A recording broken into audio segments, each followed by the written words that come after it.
বন্ধুরা, এই দেখেন আমার অস্ত্র, এই দেখেন মুরব্বির মারির কত বড় একটা দাঁত হা করেন বাজান।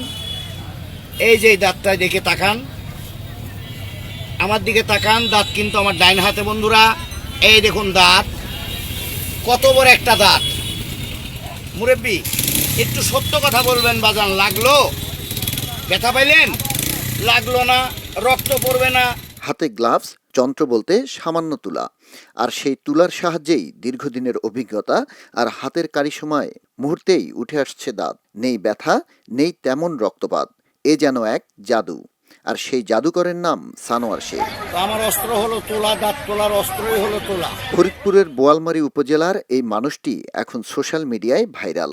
ছোট বড়, সামনের কিংবা মারির যে কোনো দাঁত তার হাতের ছোঁয়ায় উঠে আসছে পটাপট। আর সেই কারণেই অনেকেই তাকে বলছেন দাঁতের আজরাইল। আমাকে মানুষ নাম রেখেছে দাঁতের আজরাইল কেন?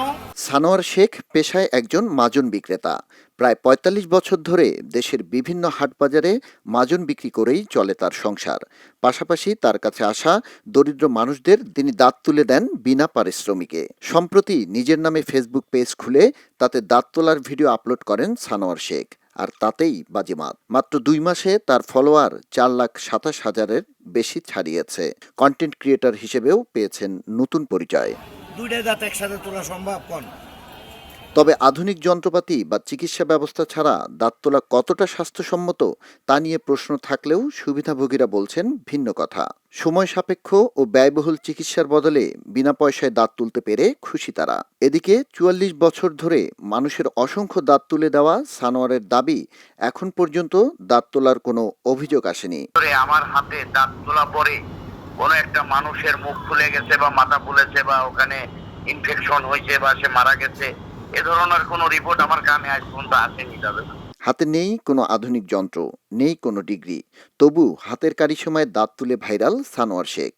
স্বাস্থ্য ঝুঁকি নিয়ে আলোচনা সমালোচনা থাকলেও মানুষের ভালোবাসায় এখন তিনি গরিবের আস্থার নাম। তাদের ভাষায় দাঁতের আজরাইল। আমাকে মানুষ দাঁতের আজরাইল কেন বলে? এই যে দেখেন দাঁত, এটাই তো দাঁত তোলা। বন্ধুরা, দাঁত আমার হাতে, এই দেখেন, এটাই দাঁত।